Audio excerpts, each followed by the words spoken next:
One thing I know about fashion is as you get older, comfort becomes much more important. Comfort, style, and sustainability don't have to be mutually exclusive. Allbirds is dedicated to making stylish, comfortable footwear using premium, natural materials designed for life's everyday adventures. The world's most comfortable shoes are made of wool. Even Time magazine said so. The Wool Runner is your go-to lace-up shoe for everywhere you go. Flexible, supportive, and light as a feather, they take you seamlessly through your entire day. The Wool Lounger is a breathable, lightweight, slip-on shoe that is perfect for everything from red-eye flights to sports events. Less is more. That is why Allbirds doesn't include unnecessary logos or detailing. Instead, Allbirds designed the simplest, most comfortable shoe they could using premium, sustainable materials without the premium price. Allbirds textile made from superfine New Zealand merino wool uses fibers that are 20% of the diameter of a human hair. So, unlike wool that you may be used to, Allbirds' breathable fabric regulates temperature and moisture without any itch like a wool sweater. With the holidays right around the corner, it's time to consider Allbirds as a gift for someone on your list, or, like me, just get them for yourself. They're available in a variety of colors. You can find the perfect pair at allbirds.com. Guys, wouldn't your wife or girlfriend love it if you treated her to the very best this Christmas? Now you can, with the world's softest pajamas by Pajamagram. Created by a team of pajama experts, the world's softest PJs are lighter than a cloud, softer than a bunny, like cashmere, only better. She'll love how heavenly they feel. Includes free gift packaging and Christmas delivery is guaranteed. So visit pajamagram.com or call 1-800-GIVE-PJs. And now, Jalen and Jacoby on ESPN Radio. When I pop the trunk, head the day. Y'all pop the trunk, I pop the hood. Now act stupid, I'll pop the trunk. Now give me your boom. Welcome to Jalen and Jacoby. He is Jalen Rose. What up, Joe? I'm David Jacoby. And on the cool check-in, center stage on the mic. And we putting it on wax. It's the new style. Together, we are Jalen and Jacoby on ESPN2. What do we do? What they want. Jalen, we have a problem. You always say on this program there will be no LeVar Ball slander. However, he keeps making objectively terrible decisions. This time, he has pulled not only his son from UCLA on a scholarship, he has pulled his other son, who is 16 years old, out of high school, and they have both signed contracts with a very small Lithuanian basketball team. Jalen, there are reports this basketball team has financial trouble, and they have had an American-born player who left after 1 month. What is your boy LeVar Ball doing with this?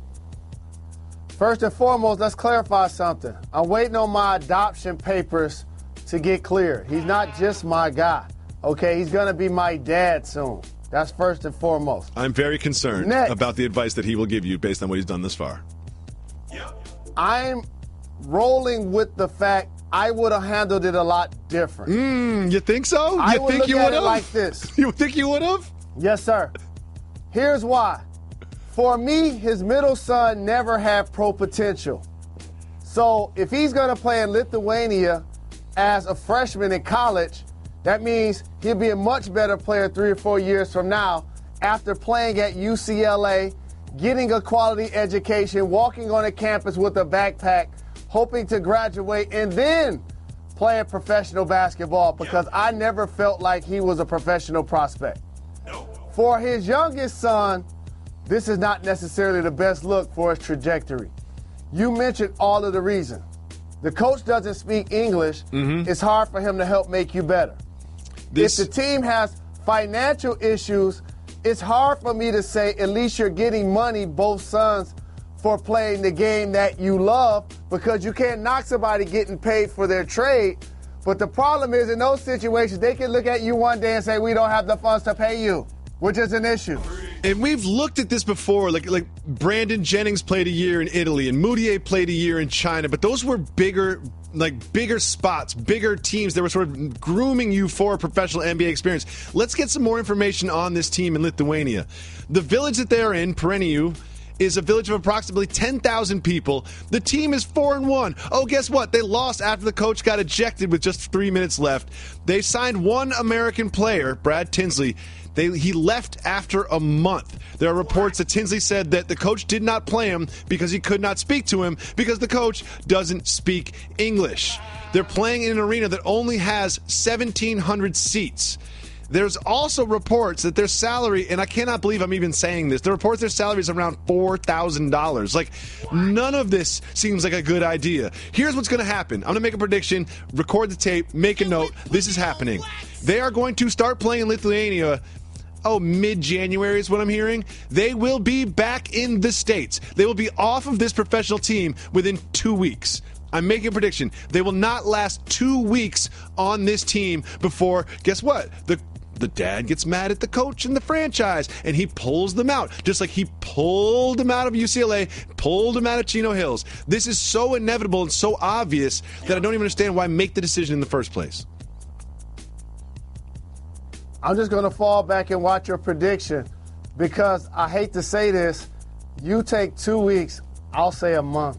A month. Like, it will not be Valentine's Day. It will not be Valentine's Day, and they will be back in the States, and then LeVar Ball will have some great quotes about how that wasn't the right fit for them, and they're going to be on another team, they're going to make it to the NBA, and they're going to be on the Lakers, and it's all going to be fun and entertaining. But at the end of the day, I think LeVar Ball is extremely entertaining when he speaks into microphones, but I do not think he makes good business decisions on behalf of his sons. It's just a fact. Like, it's hard to even argue that because in terms of them making their way to the Lakers, which is the goal, this is not the path to the Lakers. I don't know a lot of Lakers that went at 16 years old and played professional basketball in Lithuania and then came back and turned into perennial all-stars. Like, I don't think that is the path, the way to get to Lakers stardom. I don't know. I never played in the league, so what do I know? You know? I like the fact that Lonzo is still trying to salvage his rookie year and blocked out the noise as best you could with all of the distractions that we're discussing right now that have nothing to do with him. It's still his family, his dad, his younger brothers. So there's going to be some concern about what's happening. But I agree with you. Overall, I don't like it for the middle son, and I definitely don't like it for the youngest son that shows so much potential, even scoring 90 points in a high school game. You know that the Lakers front office and the Lakers coaches were like, does this mean LeVar goes to Lithuania too? Does that mean LeVar goes too? Do we get rid of LeVar from this? Is that what's happening? We'll boost their salary. They're in financial trouble. We'll send them some money so they can host practices if that means LeVar is going to be in Lithuania. No, he about to be on the Lakers coaching staff. Yeah, right. Y'all ain't getting rid of me that easy. Moving on, Shaquille O'Neal was talking with Business Insider, and here's what he had to say. Quote, I told Rick Barry I'd rather shoot 0% than shoot underhand. I am too cool for that. Jalen, is being too cool to shoot underhand, even if it could improve your free throw percentage, a soft move or a boss move? Only for Shaq. He was the coolest big guy to play in the NBA since Wilt Chamberlain. For those who don't know about the Big Dipper, he epitomized cool for all decades. He put up numbers on and off the floor that have been and will always be unmatched. But for Shaquille O'Neal, a fun-loving big that accomplished so much, a four-time champion and all-time great, he could get away with a comment like that because he still was able to find ways to achieve things that most people, mere mortals like myself, would never get close to. But you can't, if you're not him, actually fix your mouth to say this as an active player, because that's not something media, fans, and coaches, in particular your teammates, want to hear. I love this. I think this is a boss move. It's like no one looks at Shaquille O'Neal's career and says, oh, yeah, only if he could shoot free throws, maybe he would have been better. He's an all-time legend, top 10, top whatever you want to say it. He is a legendary basketball player with rings on rings from different teams, and it's like he doesn't need to prove anything. Do you know what he did? You throw him the ball, he turns around, he dunks on everybody with people hanging all over him. Then he has to go. The free throws he shot were and one free throws. And he's like, you know what? I already got the hoop. I'll miss it regardless or whatever. I definitely support Shaquille on this one. It's not like anyone looks at Shaquille O'Neal's career and says, oh, he could have been better. He was great. He was dominant for years, and unfortunately, you were on the other side of some of that dominance from time to time. Well, but he represents the exception, not the rule. You wouldn't implore DeAndre Jordan to feel that way. You would hope he'd go out and do what Andre Drummond did this year, continue to work and get better. from the charity stripe. And also, Andre Robertson in OKC playing on the perimeter. You want to see him go to the line and try anything if he's going to shoot a better percentage. Jalen Rose. What up, Dow? There's been this thing with the Thunder. Here's the story of the Thunder this year. All of a sudden, they lost. They kind of lost in a bad fashion in the playoffs. It was Russell Westbrook and basically just Russell Westbrook trying to carry them past the Rockets. Didn't work out. Didn't even seem like a very competitive series. Sam Presti got Russell Westbrook some help over the offseason. Brings in future Hall of Famer Carmelo Anthony. Brings in former All-NBA player Paul George. Now we have a super team. The story of the offseason was there's a new super team in the NBA, and there it is in Oklahoma City. Everyone's celebrating Sam Presti. Didn't start out great.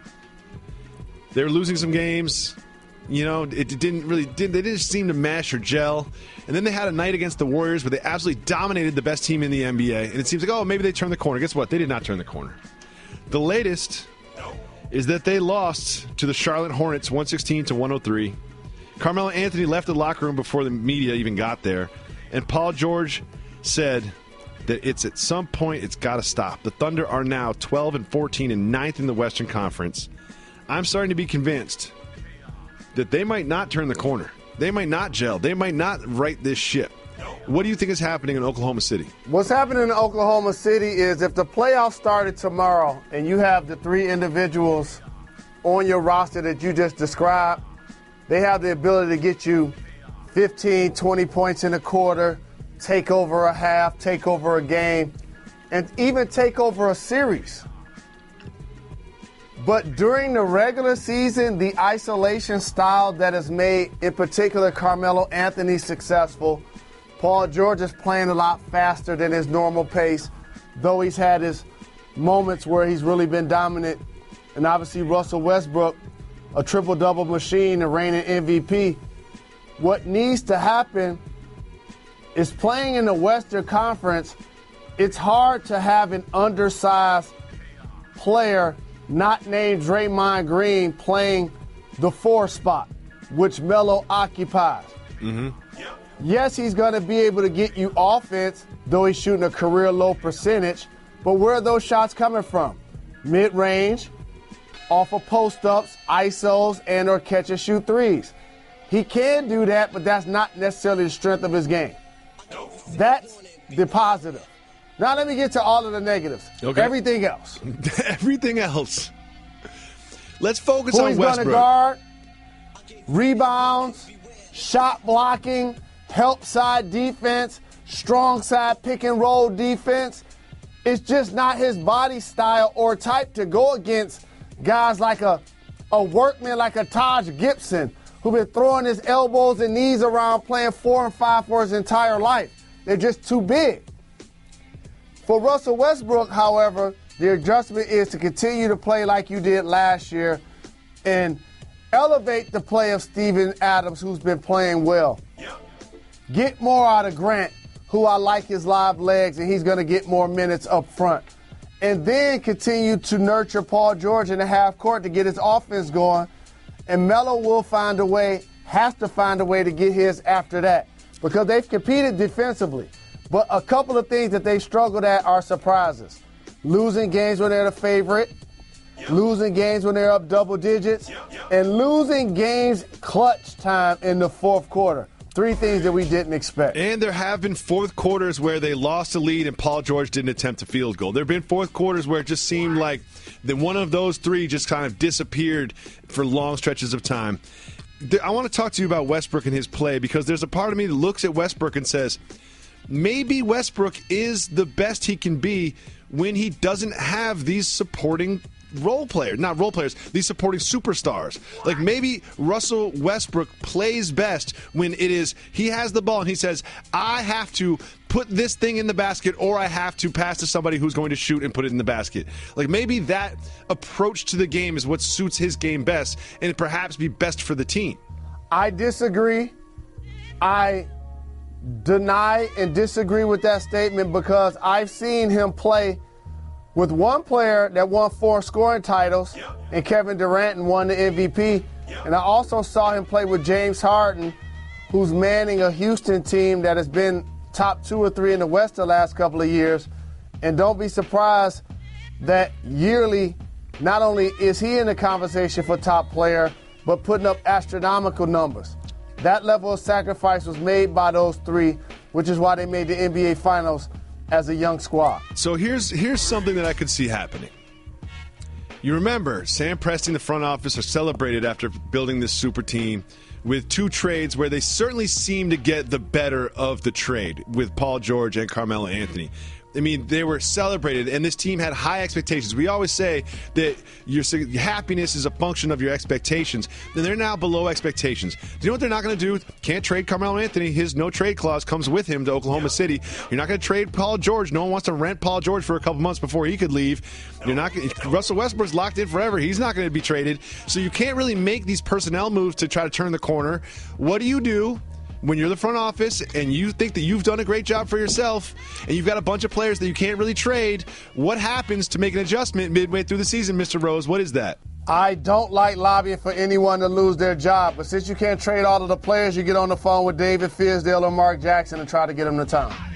It just feels like when the front office looks in the mirror and says, well, I did my job, and you look at the roster, you say there's not much we can do with this, and you look at Billy Donovan and you look at the tweets that Kevin Durant sent out talking about, disparaging Billy Donovan, it seems like that could be something that does happen. And again, I'm not lobbying for them to do it. I'm just basing this on a pattern of NBA behavior that I've seen over decades where if the owner and the front office feels like there isn't another move that they can make to change the mojo, to change the trajectory of the team, that firing their coach is something that they often do. And I could see it in this case. But here's one thing I wanted to ask you about, Jalen Rose. Carmelo Anthony left the arena before the Thunder's locker room was open to the media, okay? I've never, ever played an NBA basketball game. I don't know what the logistics are like in the locker room, how long you get to change. Are you still naked when the media gets in there? Is there a back door you can sneak out of? Is this disparaged? Do you have to tell a coach before you leave? Take me through the process of not being there when the media gets there. How do you leave? Is someone mad at you? Does the PR person know? Is he going to get fined? What happens? There's a cool-down period, 10 minutes for the coach to meet the media, 20 minutes overall for everybody can come into the locker room. What ends up happening in that case, you could do a quick shower. We call that a shower pill, where you basically don't wash your underarms or your midsection. You actually put some water on your face and your head, and you run and throw your clothes on without barely being dry. I've done that before, multiple times. Or you could just not take a shower. I've never done that. Well, you've done that in Phoenix when you didn't play. I didn't do that because I actually worked out because I thought I was going to play. That made it worse. And pre-game, you knew Mike D'Antoni wasn't playing over 7.5 guys. So the other 7.5, we worked out. We knew we wasn't getting in. So doesn't the media see? So he just basically you have a 10-minute period to get in and out of the locker room if you don't want to talk to anybody. And it basically happens after losses, right? Is there a Yeah, you never see guys like I had 81 points, so I don't want to talk to the media. Yeah, I have 40 points, 15 assists, and 10 rebounds, but I'm going to dip out before I can talk to the media. Yeah, I don't see that happening very much. Will someone from the Oklahoma City PR team say, hey, Carmelo, you can't do that. Make sure you're available for the media. It's part of your contract. No, he knows his responsibilities. The league is going to fine the team and or fine him. There's nothing to be said.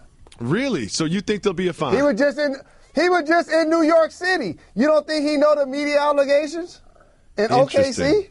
Interesting. I just saved hundreds of dollars by switching to Geico. I'm so happy, I feel like I can fly. Disclaimer, you will not be able to fly by switching to Geico. This is against the laws of physics and nature. If you find yourself flying, please seek professional and or medical help immediately. In the unlikely event you find yourself flying, you might be a superhero, or a pigeon, or a superhero named Pidgewoman, who was bitten by a radioactive pigeon. If you are indeed Pidgewoman, Geico retains all licensing publishing rights in the event Pidgewoman the movie becomes a top-grossing Hollywood blockbuster. Geico. 15 minutes could save you 15% or more. It's time for one of my favorite segments. Me, you, and Method Man gonna keep it moving. Here's how it works, Jalen. I'm going to bring up a topic. If it's worth discussing, you ask me to hit the brakes. If it's not, we keep it moving. Jalen Rose, Joel Embiid is predicting that the Sixers will go to the finals. Keep it moving or hit the brakes.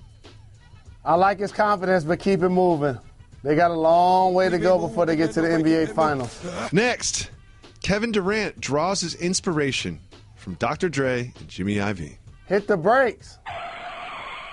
Mark Medina on Twitter said that KD claims he watched The Defiant Ones, a documentary about Interscope Records and Jimmy Iovine and Dr. Dre. It's excellent. KD claims he watched it, quote, every day for a good stretch this summer. Jalen, this is a 4-part HBO documentary series. It took me 2 days to watch. Why is he claiming he watched it every day for a good stretch this summer? David, I hate to say this, but it might be cultural. What do you I've done mean? this too. No, this is like LeBron with The Godfather. It's like just saying stuff like, I read the entire Godfather every day forever. I've seen every Godfather trilogy movie a million times. Like, KD, I know you watched this once. You might have watched this twice, but you did not watch this every day for the summer, Jalen. I know you didn't. Jacoby, here's how it works. Tell me. When you like a movie, say Paid in Full, Boys in the Hood, for example, and you're watching television and nothing's on in the summer, no NBA, NFL, college football, college basketball, it's dog days of Major League Baseball. The only thing to watch is really Power. And once that's not on, I'm going through the DVR. I've watched multiple episodes of Defiant Ones multiple times. I can't front. I've done it. Saying you've watched multiple episodes multiple times is different than saying you watched it every day for a stretch this summer. But we disagree. But let me tell you something. Rewatching stuff is not cultural because my son has seen the same movies a million times. Let's move on. NFL signed a $2 billion Verizon deal. Keep it moving or hit the brakes. Thinking about this one. Keep it moving. Okay. We be moving, you know, we keep it moving. Keep getting them checks, Roger Goodell. Next. They had to get the bread to pay him. An Uber driver was charged $18,000 hit the for a 5-mile ride.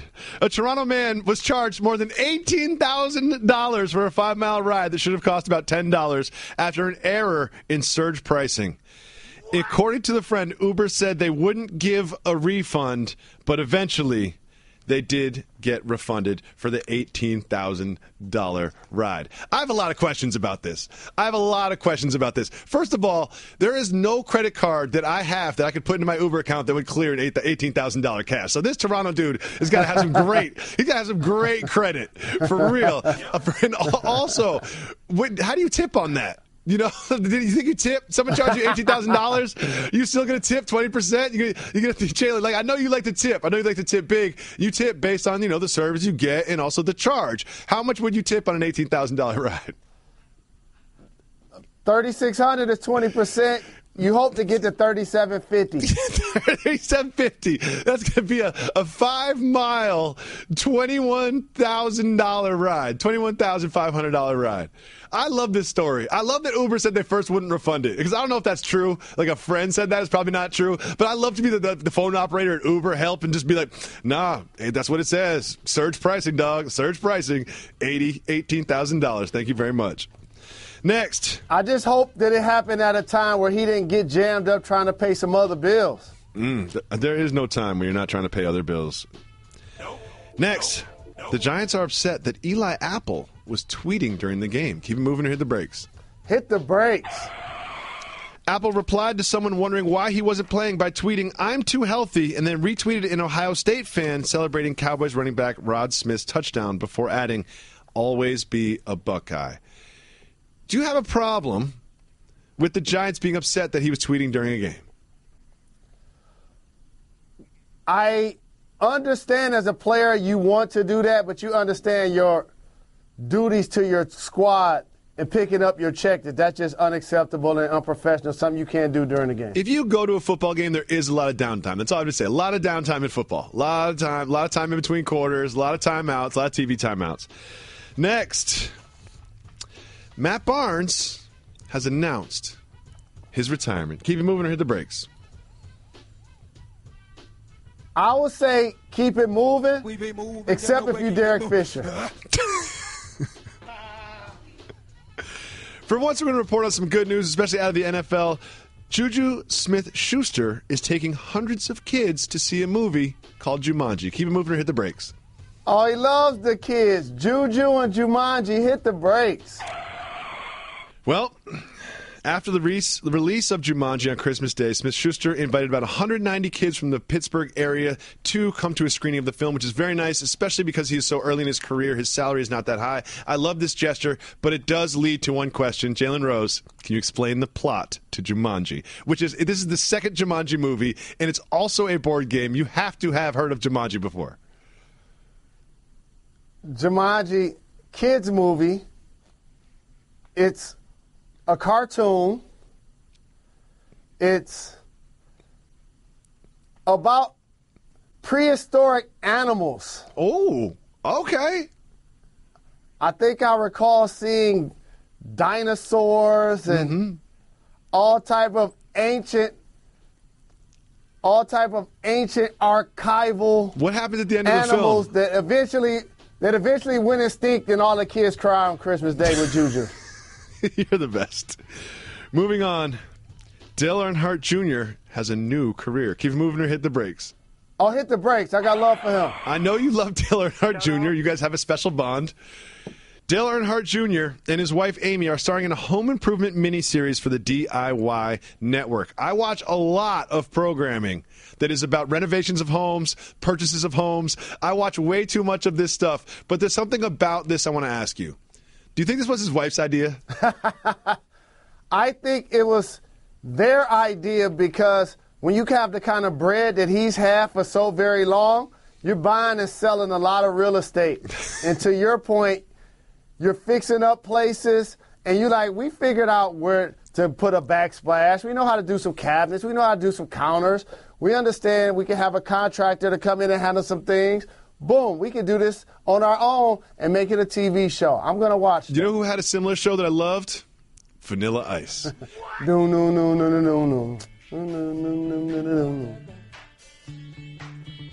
Under pressure. Jalen. What up, though? You mentioned Lonzo Ball earlier, and you mentioned that he was struggling. And I want to disagree with that. Happiness is a function of what? Expectations. Did we expect Lonzo Ball to be a 40% three-point shooter? You know? No. Like, did we expect Lonzo Ball? No. But, did we expect Lonzo Ball to do what Ben Simmons is doing? You know, look like someone who could be a franchise player? I thought that Lonzo Ball looked like he would be a great facilitator for his teammates, and being someone who handles the ball that much will probably turn it over, especially in his first year in the league. And I didn't expect him to score that many points, especially, outside of 15 feet from the basket. And that's pretty much what he has done up to this point. About his own performance. But you're talking about the realistic expectations that you and I had. What about everybody else that thought he was Jason Kidd or Magic Johnson? Well, if anybody thought he was Magic Johnson, I mean, that's a lot. But Lonzo Ball talked about his own performance after 25 games. He said, quote, I think I'm doing okay. There's a lot of room for improvement still, but the season kind of just started, so I'm still trying to learn things. Biggest thing for me is just coming in every night ready to work, take one challenge at a time. Not exactly the loquacious, braggadocious approach that his father has. But what do you think about Lonzo Ball's self-assessment up to this point?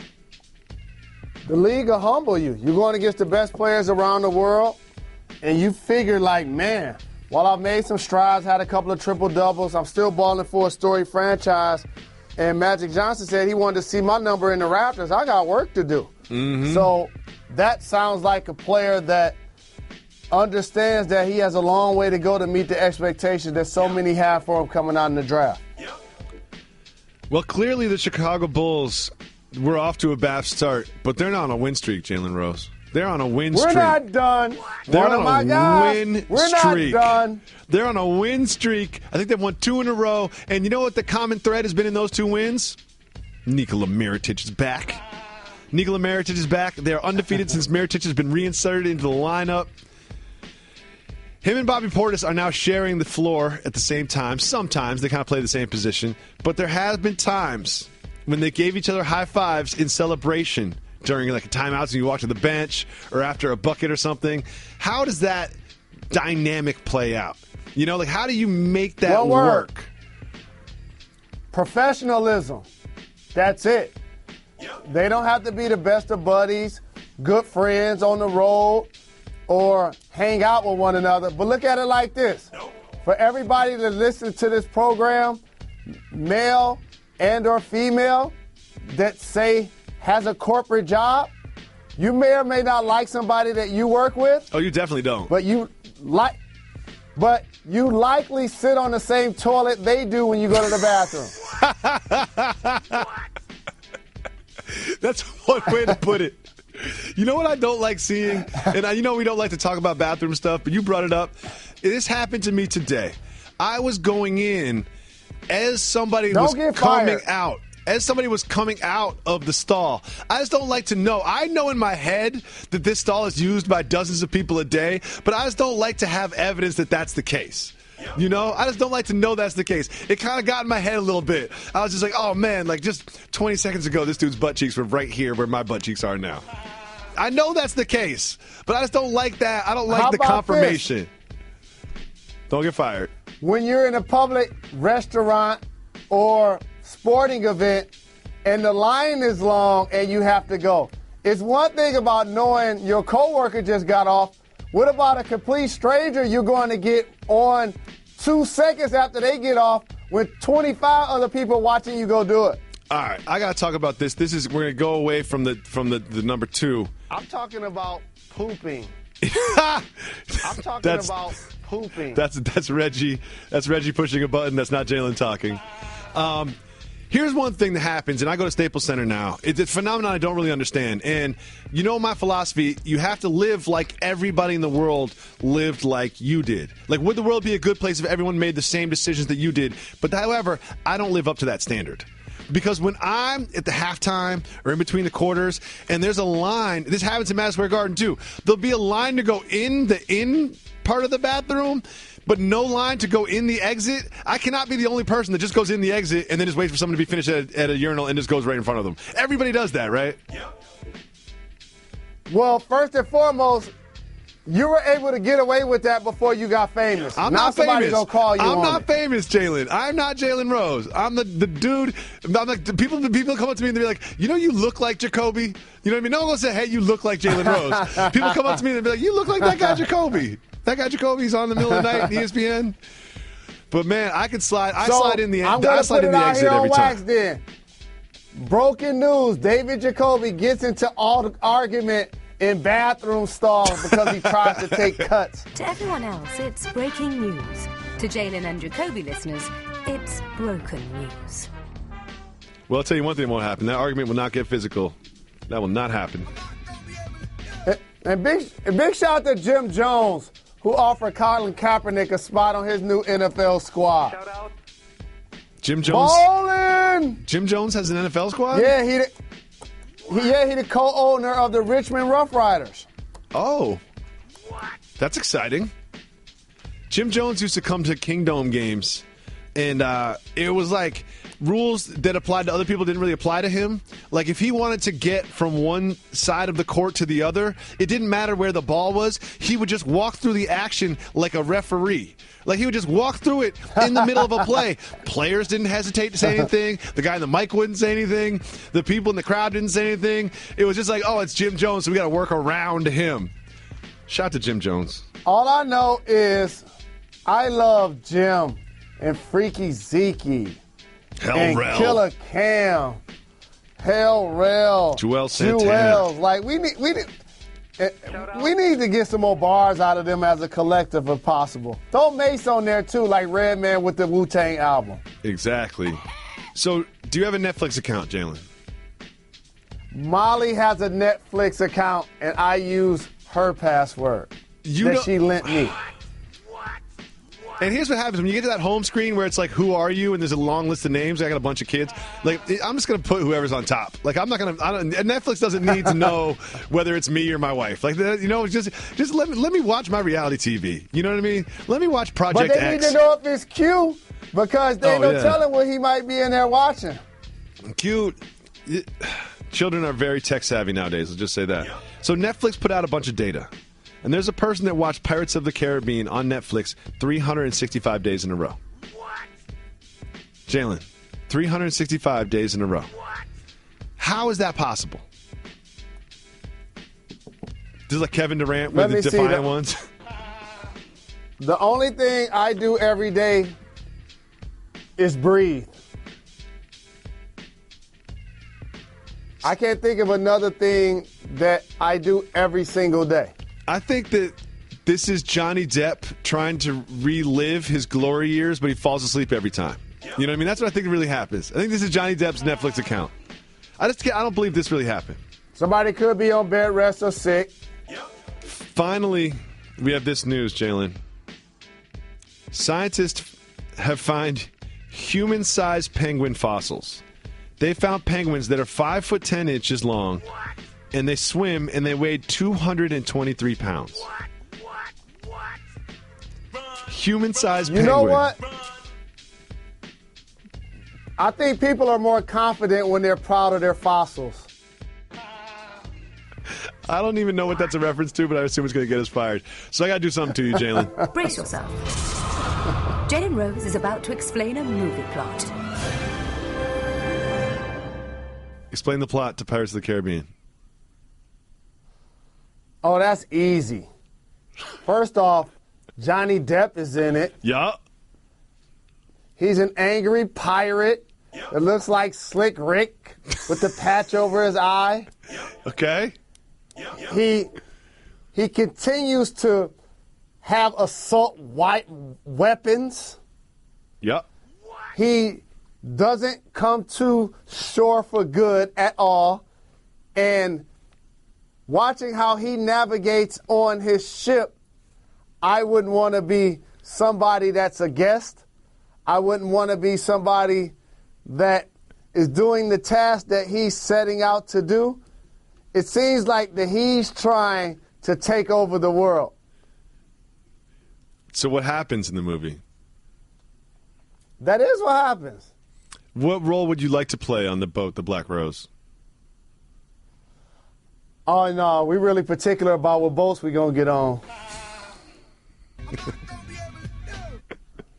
As always, we appreciate everyone that sends in Twitter questions, especially some of our associate producers, one of which is Uncle Mar. He says, my girlfriend thinks a woman should never ask a man to marry her. It should always be the man. What do you think? It's 2017, Uncle Mar. It's 2017. Correct. Yes. That's where I was going, you know family. What? And like, let's be real about this. Push the button, Reg. I like where you're going. Sometimes I like where you're going. A woman can ask a man to marry them without getting down on a knee and asking for a ring. Sometimes there can be some hints, some threats, some ultimatums. There can be some discussions that get heated that will certainly lead to a man proposing to a woman. That was certainly the case in my relationship. And I'll give you another way to look at it also is her opportunity to find out if he's wanting the same thing from the relationship that she wants. Exactly. On her time. Thank you for the question, Uncle Mar, and especially Uncle Mar's girlfriend. Shout out to you guys. Shout out. Basically, you gotta ask her to marry you, Uncle Mar. That's what she's saying. She's saying, don't ever think that I'm gonna get down on a knee and get a ring for you. So this is a very important question that comes with a story about myself and Mr. Rose when we were off wax. Brad Cripp, shout to him. Shout out. Says, micheladas, yay or nay? Asking for the Latino community and then put a Mexican flag. I have to make a confession. I had never, ever even heard of a michelada before I moved to the Los Angeles area. I had never tasted a michelada. If you told me what a michelada was, I would say, I don't know.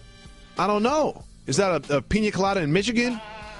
However, I was one time at an adult establishment, and the gentleman next to me asked for a michelada. And I looked over, and I didn't know what it was. And I was trying to be cool, look at my phone or whatever, but I was secretly watching the bartender make it. And I was like, wait a second, that's like a Bloody Mary except instead of vodka, it's like 18 ounces of beer with some tomato and a little extra sauce. And I was like, I want one of those. And I tasted it, and it was fantastic. Micheladas are great. And not only did that happen to me once, I started ordering micheladas from time to time. And one time, Jalen Rose and I were out at an establishment where they serve adult beverages. And I asked for a michelada. Jalen asked for whatever fruity drink he asked for. My michelada came, and he said, "What is that?" And I was like, "It's like a beer with some tomato juice and a little bit of Tabasco sauce, maybe some other things that I don't know." And he said, "Let me try one." And Jalen took a sip. And it was like the old Life cereal commercial where they say, "Mikey likes it." He likes it. Jalen proceeded to order nothing but micheladas for the rest of the evening. I believe we were watching the Final Four. I think Frank Kaminsky was playing, if I remember this correctly. Jalen, micheladas, yay or nay? Brad wants to know. Yay, because of the story you just described. It's just one of those things that when it's time to have a beverage, it feels like it takes too long for that one to come. So order something else first. Yeah, there you go. There are some ingredients. And also, it did remind me of a red eye. And if you don't know what a red eye is, Google it. And I'm not talking about coffee. Next question we have is from John Span. Soft move or boss move? Re-gifting a present from your job's Christmas party that you'll never use to someone. I got golf balls and gloves, but I've never played golf ever.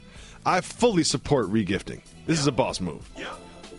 I fully support re-gifting. Definitely a boss move. Re-gifting versus stashing, throwing away, or never using. Exactly. And just because you don't play golf, John, doesn't mean the people around you don't play golf. And they would appreciate it. Another thing is, it's like, I always know a re-gift when I see it.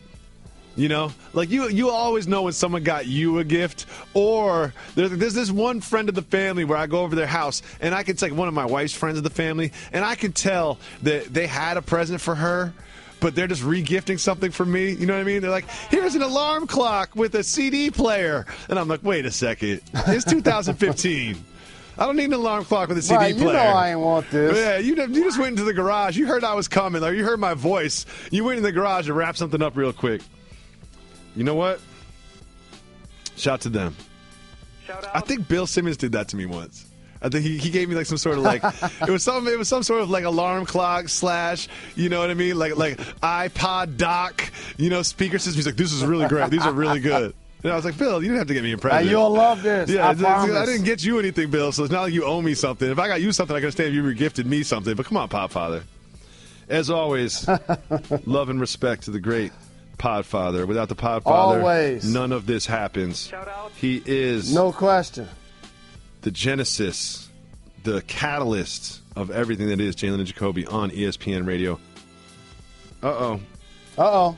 Another question from Uncle Mar. What up, Uncle Mar? Whose career would you rather have, Tony Hawk or Dale Earnhardt Jr.? Dale Earnhardt Jr.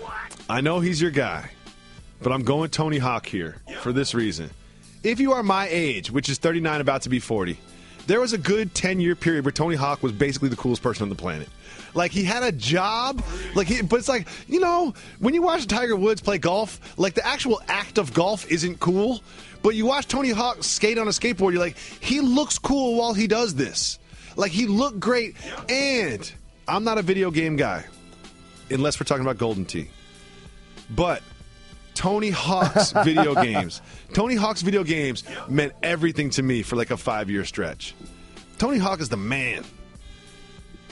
Dale Earnhardt. I ain't mad at that choice. Dale Earnhardt, you got to spend a lot of time at the racetrack. A lot of time at the racetrack. And look at Tony Hawk, right? Tony Hawk's wearing like baggy jeans and like cool like signature sneakers. He's got hair in his face. Dale Earnhardt Jr. is wearing like a mechanic suit with logos all over it from different corporations. It's just not as cool. Getting them checks. And they both have enough money. You know what I mean? I know that athletes athletes never think there's no such thing as enough money, but when you're just a civilian, like, you got over $20 million, like, there's nothing else to even talk about.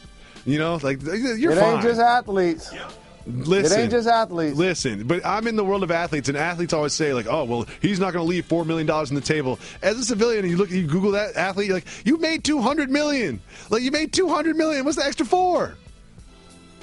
First off, I made 100 because Uncle Sam took 50. I wasn't talking about you specifically, by the way. I was just making up numbers. No, I'm just saying that's what happens in those. It's always 35% of the real number. Okay. Please believe me. Well, still. Here's a couple of things that people never account for. 130 million sounds good. People never account for how many insurances you have. Because you're so rich, you have so much expensive things that you need to insure them. Do you know how many insurances I have? Like zero. Zero. I don't have anything insured. Jacoby, when you get a chance, look at your check. Okay.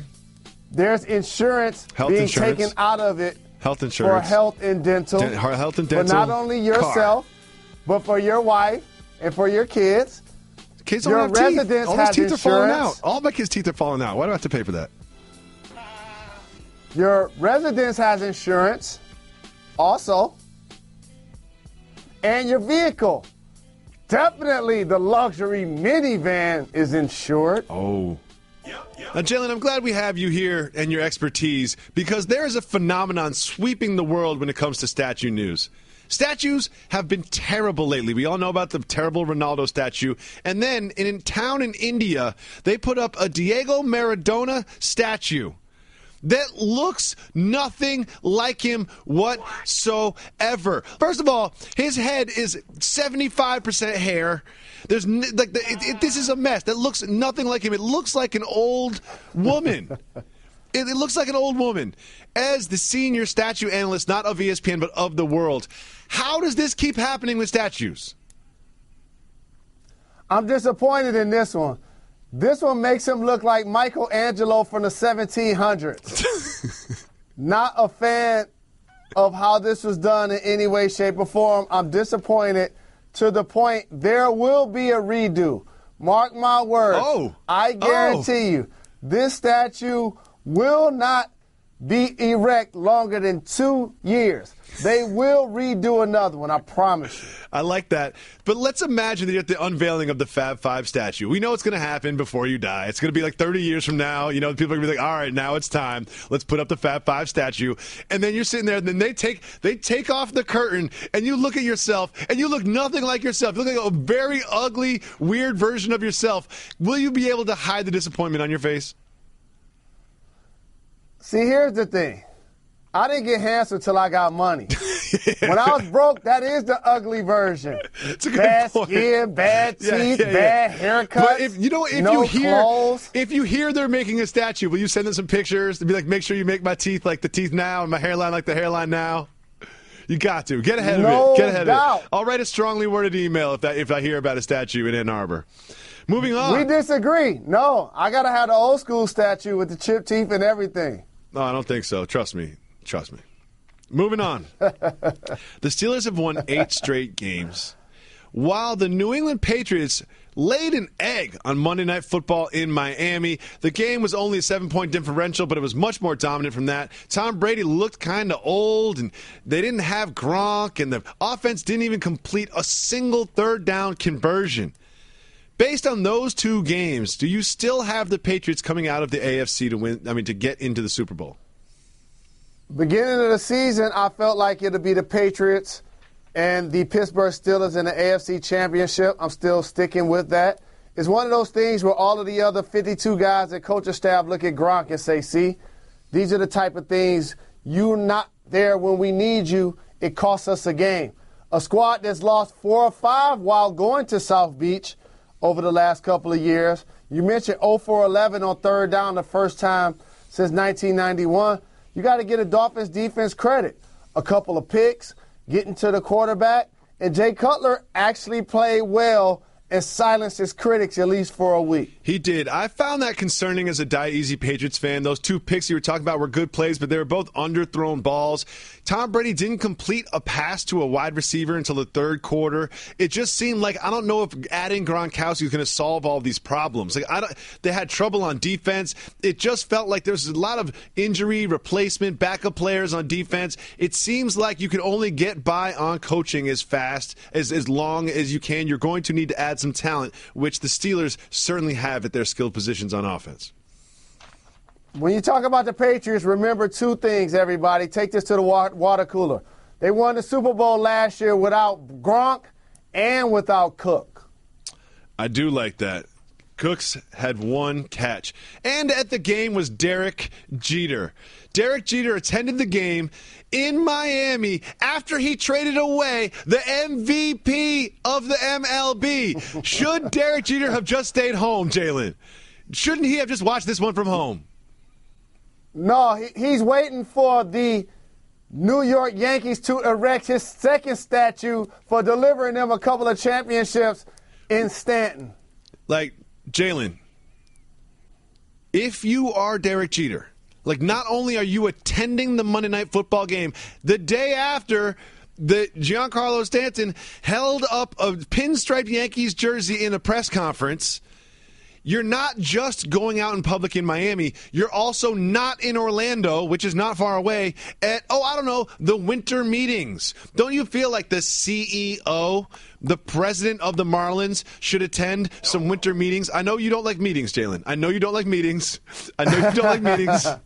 But come on. Don't you feel like Derek Jeter should have attended the winter meetings instead of making a public appearance on Monday Night Football? You got to gauge the pulse of the people. This is the time where you send somebody else to the winter meetings. You need to start being in front of the public, going and allow them to air their grievances right now. Oh, see, here's the thing. I forgot Derek Jeter was on the list.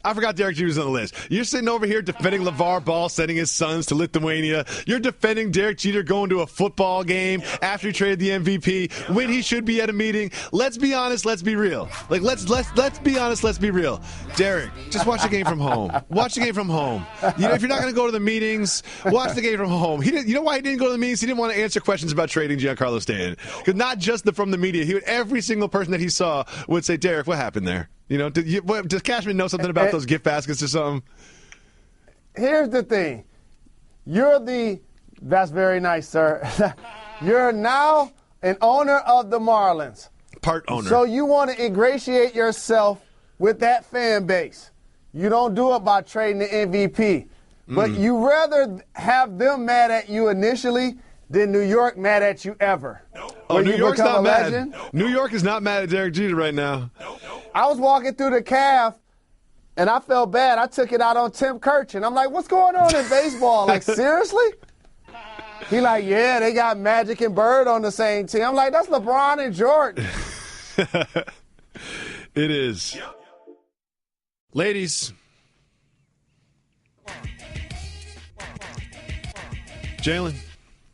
Hey, ladies, don't forget to call 985-80-JALEN to leave us voicemails. Tomorrow is Woman Crush Wednesday. We always celebrate the women in our lives and around the world by taking only female voicemails. Today, we're taking all voicemails. You call 985-80-JALEN. You leave us a voicemail. We'll play it on the show just like this. Got to give the people what they want. Y'all know I had that in me, huh? Big Mo, calling from Toronto.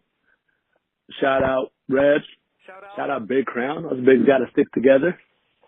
Anyways, I have a question for Jalen. I need you to take us behind the curtain on this one. How important are basketball plays in the NBA?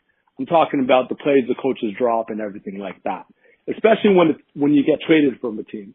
Do you use that against your former team? Is that the reason the Celtics lost to the Heat, that Kelly Olynyk gave out all the plays? Anyway, take us behind the curtain, give the people what they want. I am the person. Got to give us what we need. Peace. Big Mo in Toronto. Thank you for the call. Appreciate the love. Shout out. He has an amazing voice. Reg, why don't you clip that off? And instead of me having to sing, we could just use that one. Oh, stop it. Stop it. I tried. That's one.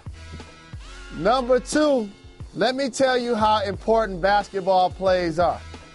When you're watching an NBA game, see the effective and the efficient play that someone like a Brad Stevens does.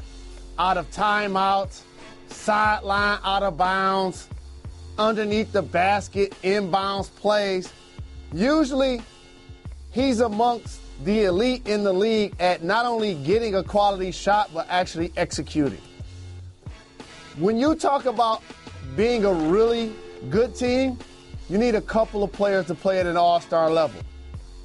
When you talk about being an all-time great team, they all have coaches that fit the bill. Showtime Lakers, who was their coach?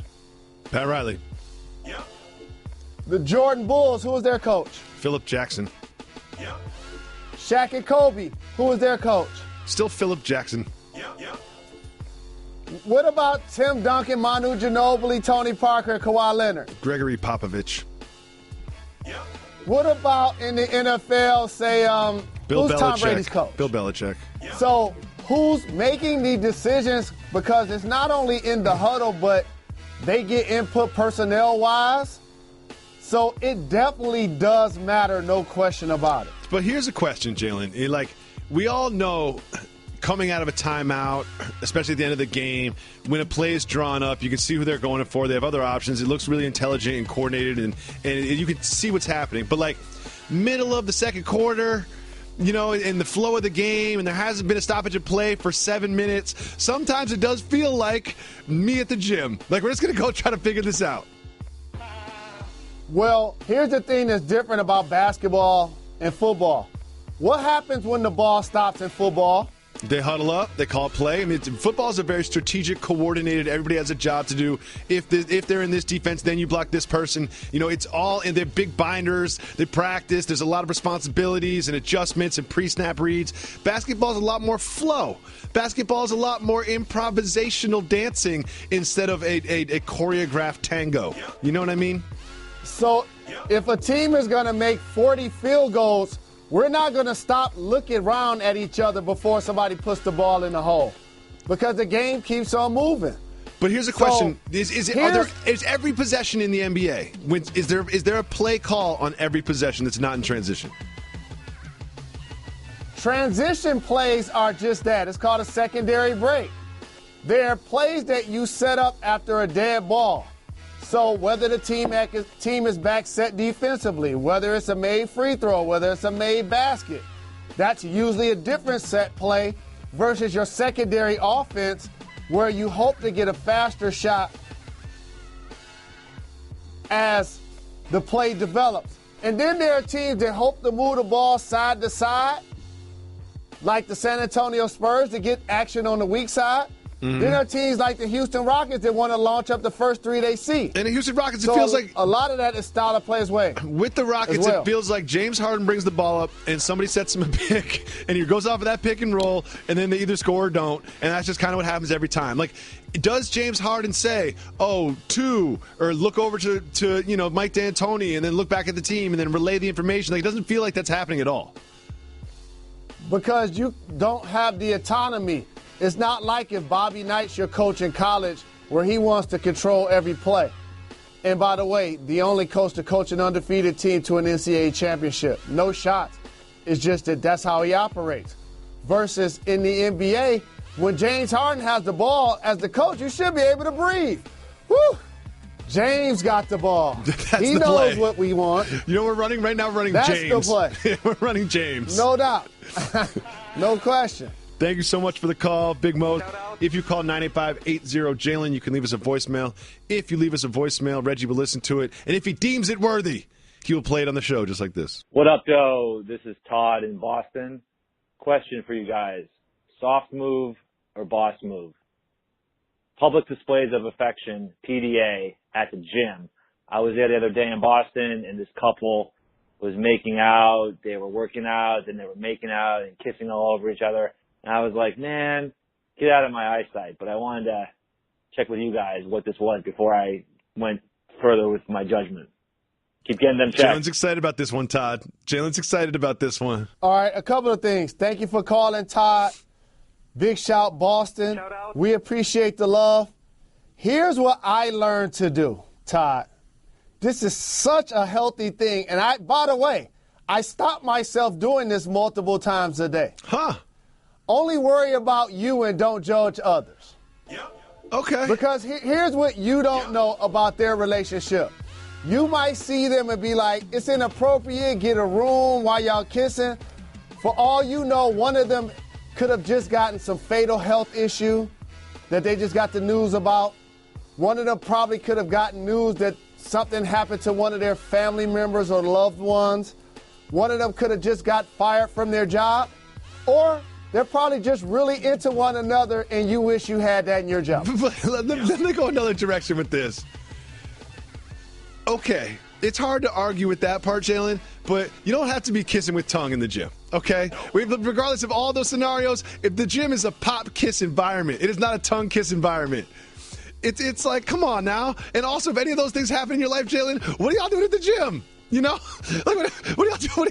When the gym is the first place you go? Like, come on. I think the gym is a pop, kiss, hello, and goodbye environment. It is not a kiss for pleasure environment. It is. It is. I understand if you're a little handsy, you know, sometimes just some tight clothing, and so you can't keep your hands to yourself. I understand that, but no tongue kissing at the gym. You can tongue kiss on the subway. You can tongue kiss at the bar. You can tongue kiss in the park. But the gym might be one of those environments where I'm with Todd. Maybe I don't need to see that.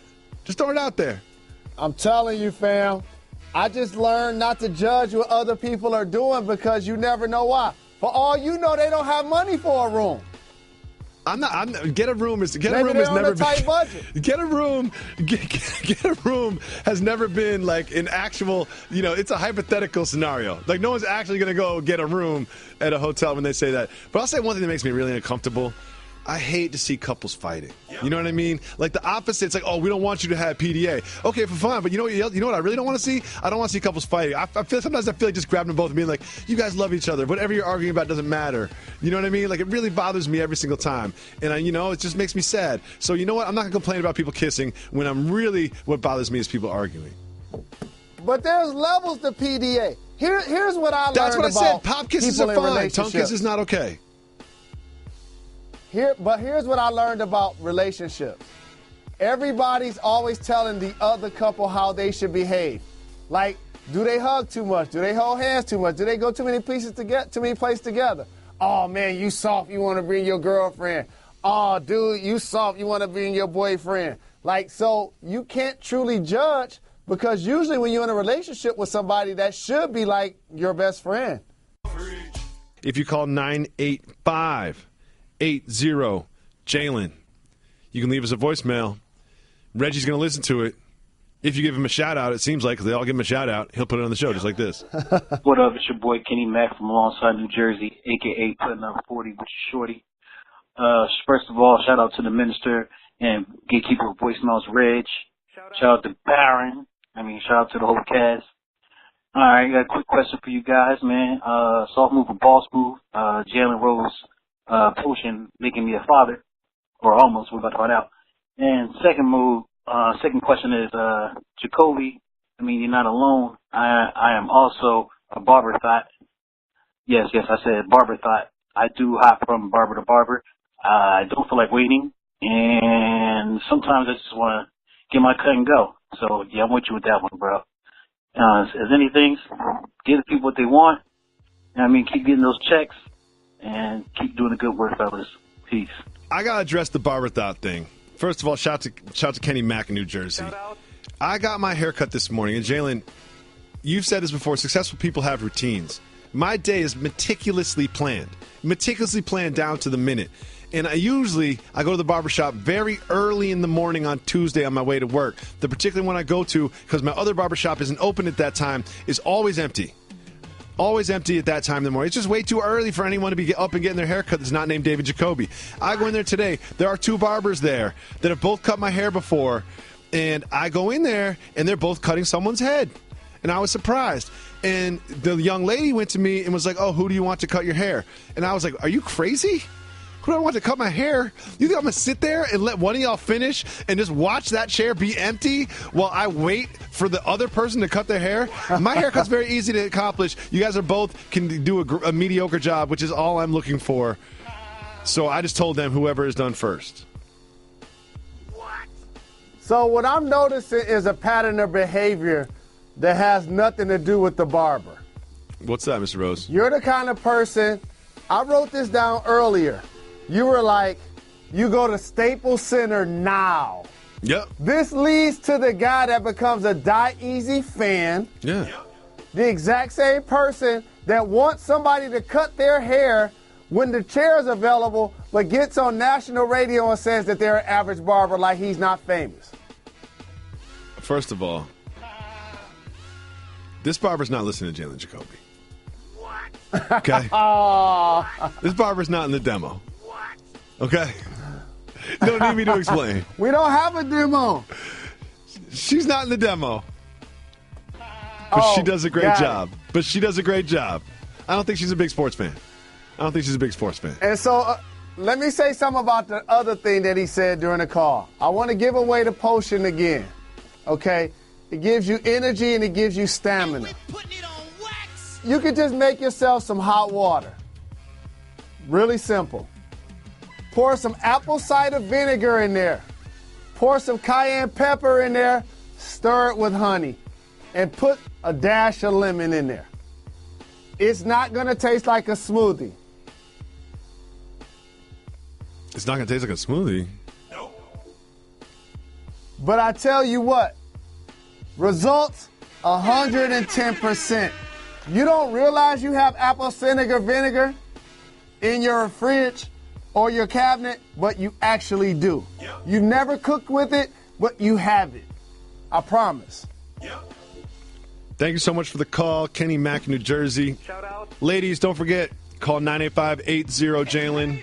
Tomorrow is Women Crush Wednesday, where we take exclusively female voicemails. Today, we're taking all callers like this one. Jalen and Jacoby, what's good? This is Ray calling from Savannah, Georgia, but really from Louisiana. So what's up to the whole staff? Shout out to everybody. Have a question. Have been having these Hall of Fame questions a lot lately. Has a buckets guy ever made the NBA Hall of Fame? I was trying to think. I couldn't actually rack my brain about who has been just straight about buckets in the NBA Hall of Fame. I was thinking maybe Ricky Pierce, Vinny Microwave Johnson. I don't think either one of them in the Hall of Fame. So I was thinking guys like in today's game like Jamal Crawford or Lou Williams. They just straight about buckets. Do they have a chance to get into the Hall of Fame? What's your opinion, both you guys' opinion on that? Shout out to the old outro. Giving the people what they want, giving the people what they need. Hey! Thank you for the call, Thank you Ray. for the call. Representing Georgia and Louisiana in the building. Yep. A couple of things.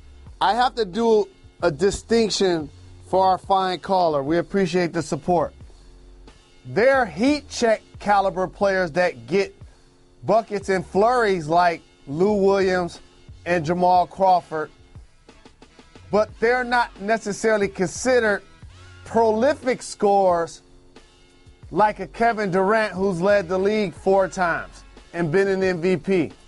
So there are players that fit that distinction. I'll give you one that didn't make it that should. Eddie Johnson, who scored more points than any substitute ever, and a player that did, that's prolific. My fave, you seen the poster, Iceman, with his legs crossed, sitting on 2 ice cubes.